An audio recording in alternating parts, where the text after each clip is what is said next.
na nilatag na. Welcome to game number 3 of this international rivalry between Onyx Philippines and Aurora Gaming. Magtatapatan na ang Onyx seed number 2 and Aurora seed number 1 for a winner-take-all dito sa game number 3.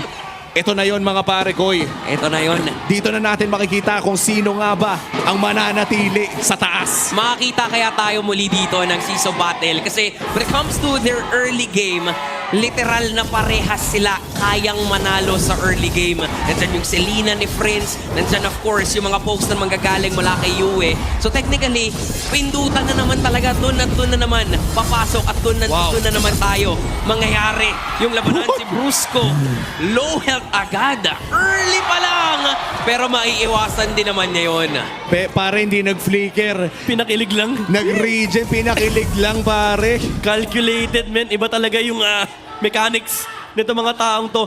Kalagitnaan ng basic attack nag-regen si Brusco. Tapos alam niya may palabas na Star Shotter. Fortunately for him, nag-level 2 si Brusco. So nakatalon siya. Pero yung yung mga jungle camps ninanakaw. Uy, tumama yung arrow dito. Hala. Pwede lang i-burst down si Light at nakita ng Super Fam na meron silang matatarget doon na first blood ay masasecure ng Onyx PH. Alam mo, hindi pa nagsisimula pero kinikilig na ako. Yue versus Super Prince. Magbabatuhan ng Star Shatter and Abyssal Arrow. Late game pre, magpapaulan yung parang 3-point shootout to pare. Ang daming archer dito, men. Sama mo na si YSS. Archer din yan. Kaso yung dalawa, totoo eh. Uy! Nag-flicker in! Si Brusco dito, sabay gamit na lang din naman ni King Kong ng kanyang ultimate.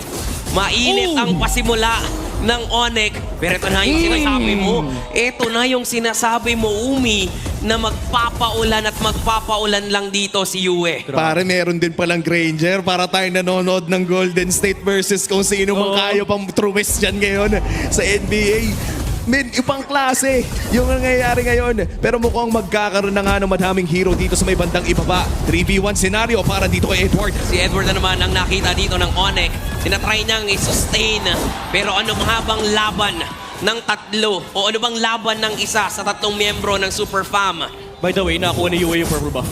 Dalawang beses yung tinamaan yung YSS. Aray ko po. Parang parang naglalaro ng billiards, men. Si Yue dito kanina siya sargo na sargo.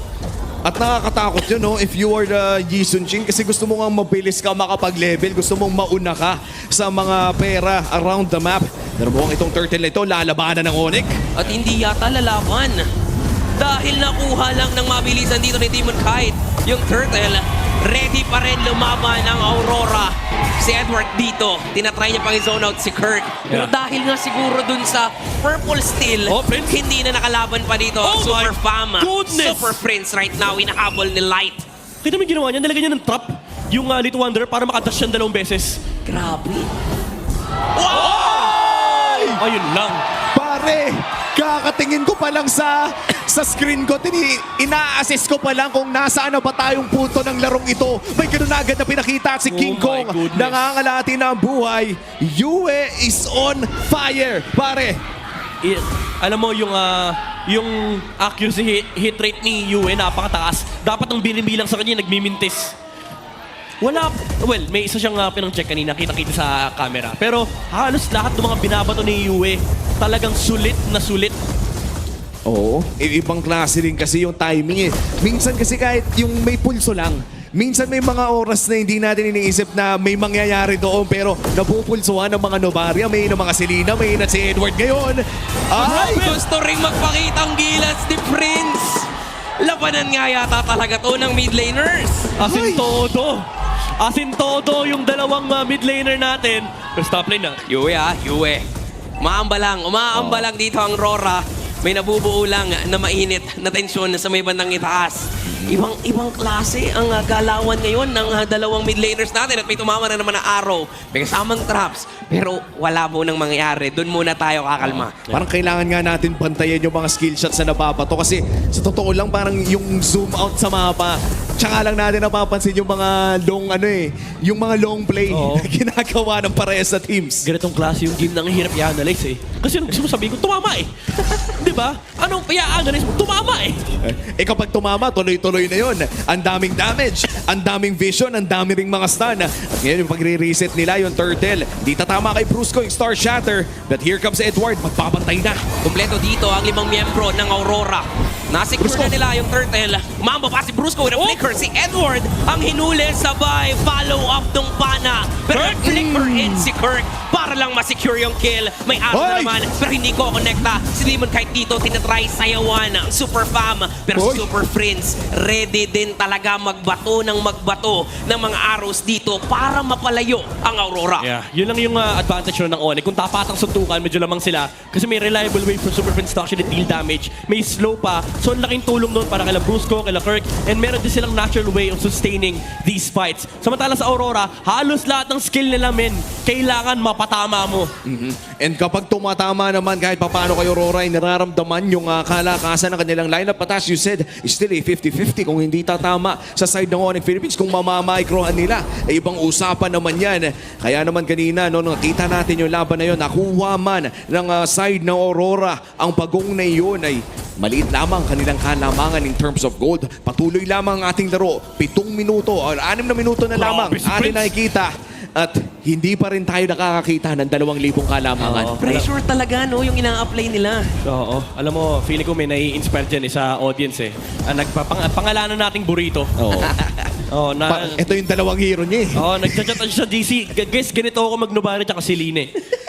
Parehas Mamaya, willing akong testingin si Burrito. Mag-aaya ng RG yan. Oo, manggigigil yan pare. Kahit sino naman eh. Yung mga Selena player kasi natin for some reason, trip na trip din yan si Novaria. Oo, kasi gusto nila yung mga accurate talaga, Oo. yung mga galaw mo. Pero speaking of being accurate, Super Friends, no, tuloy-tuloy lang talaga sa pagbato dito ng mga arrows to the point na nahihirapan Oh, no. mag-hit siyang Rora pero nakita ni Light si Kelra dun sa baba Aray ko po. na stun. Oh. Wait, hindi tumamang Star Shatter pero okay lang yun na para sa Rora kasi sinone out lang nila si Kelra para rumekta dun sa Yeah. turtle. Nahawakan na nga nila ang pagong dito. Mid lane do.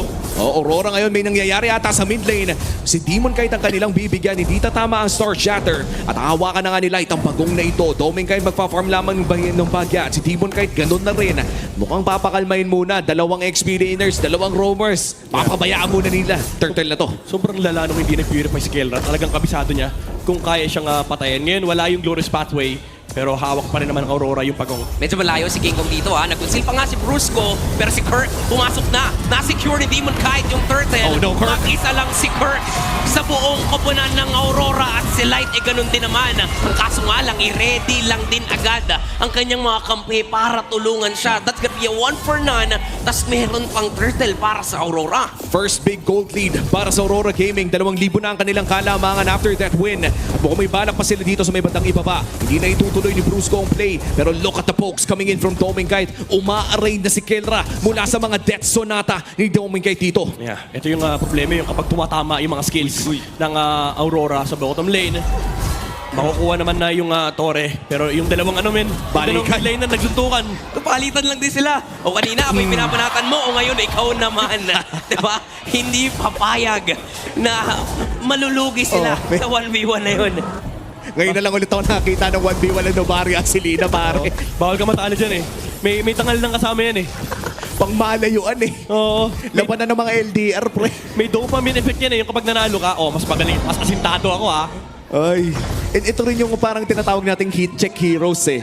Yung kapag ka nakakuha ka ng isa o two straight, tuloy-tuloy na yan eh. Ang tanong na lang, sinong unang iinit sa dalawa? Grabe yung damage ni Super Friends. So siya pa yung pinaka nasa tuktok. Siya pa yung #1 damage dealer. Well, again, karamihan kasi ng damage ang sumasalo si Light. Oo. So, yan, medyo sure hit yan. Laki ng katawan yan eh. Actually, yun yung trabaho niya dito eh. Oo, saluhin yung mga pana at yung mga traps. Kumbaga, para kapag may ibang natamaan, tas nandoon siya sa teamfight, kasalanan niya. Kasalanan niya. Kumbaga, ang ganda nga ng ginagawa niya eh. Basta kapag nakakita siya ng hero na kunwari na paggamit ng dash, kunwari mga Traceless, yung transform ng Selena, even yung dash ni Kelra kanina tsaka ni King Kong, automatic nag-call ng Glorious Pathway. Kaya na-zone yung ibang members dito ng Onyx. Kaya naiwan si Kirk doon sa likuran.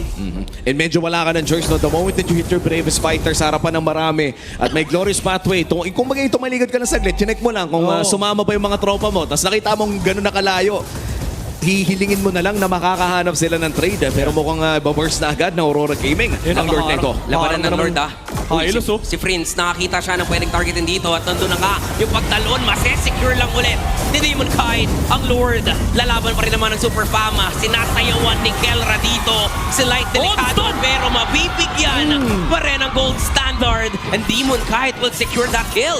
Tuloy lang ang pag-arangkada para sa Aurora Gaming. A 2-for-2 trade pero ang Lord ay mapupunta sa kamay ng Aurora. Grabe yung ginagawang pang-zone ni Light. Men, ginamitan niya ng glorious pathway si King Kong. Siya lang mag-isa.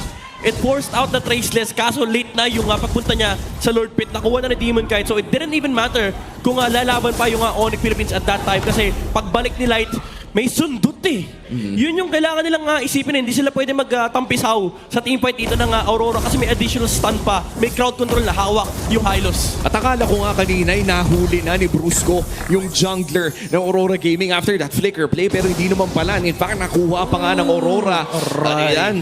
Another skill shot landing. Tuloy lamang ang pagbabato ng Abyssal Arrow. This hits on one. Pero wow! Wow! Dark Wave Flicker! Uy, wait lang. Babawi pa rin dito ang Aurora. Kaya din nilang magbato ng mga malalayo at range na damage output mula kay Yue. Makukuha din nila yung torre doon sa gitna. Lumiliit ngayon ang mapa ng Onyx. Pre, yun yung sobrang wagang prinsesa ko treatment. Grabe si Edward. Bawal. Bawal yan niya. Bawal yun niya. Bawal Hindi yan yan tatagos sa akin, G. Hindi tatagos yan, G. Grabe yung pagprotekta. Actually, aabot yun eh. Pero kita din ni Super Prince umabante yung Phobius. Ganda rin ng read ng Onyx na i-attempt ng Aurora yung counterplay na yun. Pre, real to kung mangyari saan sa Argent, kikiligin ako. Oo. Yung napana ako, tapos biglang may magpi-flicker Para Dark Wave sa'yo, para no? sa akin. Abay, tol, ganun mo ba ako kamahal? Willing ka bang ibigay yung buhay mo para sa akin? Ipa-follow mo, maglalaro kay 7 days, lalaki mo siya sa Affinity, bro. Na level 7 bro, agad tayo dyan pare. And ito na yun ha, Onyx Philippines now behind by 3,000 gold lead. Aurora Gaming tuloy-tuloy ang kanilang pagpupush. In fact, in terms of map control, ay nakakalamang na talaga sila in terms of turrets as well. Grabe nga yung ano nila dito, no? Yung macro nila. Pero when it comes to kills, nakakasabay yung Onyx. Ang nakakatakot nga lang kasi, hindi naman nagmamatter yung kills. Ang pinaka magmamatter pa rin kasi, especially sa late games yung mga control of the minions. Yung minion wave management na kung saan, as of now kung papansin natin, lamang ang Aurora dyan. Yeah, tsaka ang dilema dito ng Onyx, yung patagalan ng Clash, lugi sila. Pag na-burn na yung Zaman Force, they have to wait for the second round. Tapos pati yung Mountain Shocker na hawak dito ni King Kong. Kapag tinignan mo yung Aurora, puhunan nila dito HP tsaka mana. Well, si Granger yung kanyang mga bala. Pero at this point, ang dami na kasi ng stacks ni Doming Kite. So, kahit tumagal yung team fight, walang problema para sa Aurora. In fact, may enjoy nila yan kasi more chances of winning mula kay Yue. Rain check na nga lang yung ginagawa ni ni Yue. Bumabato-bato na lang paulit-ulit doon sa Okay, kumabit pero mukhang hindi makaka-all Grabe in. si Edward talaga. Huwag ang mga prinsesa ko. Ibang klaseng pang-body build pang bodyguard no? Oo. Body sacrifice malala. Oy, tumawid Tumawid.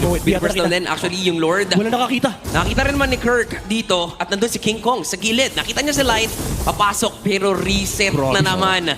Doon sa Lord, bibitawan nila. At si Prince together with Yue. Aray. Grabe Atake lang ng atake ng mga pwede nilang ibato. Ibang klase. Si Lightman, talagang trabahong matatag. Imagine mo tinitira siya. Yan na. Check push. At nakuha agad ni Demon Kite yung Lord. Delikado pa nga ang buhay doon ni Brusco. Kendra? At ngayon, dalawa na ang masesecure ni Doming Kite. Sasayaw mag-isa. Si Kelra dito.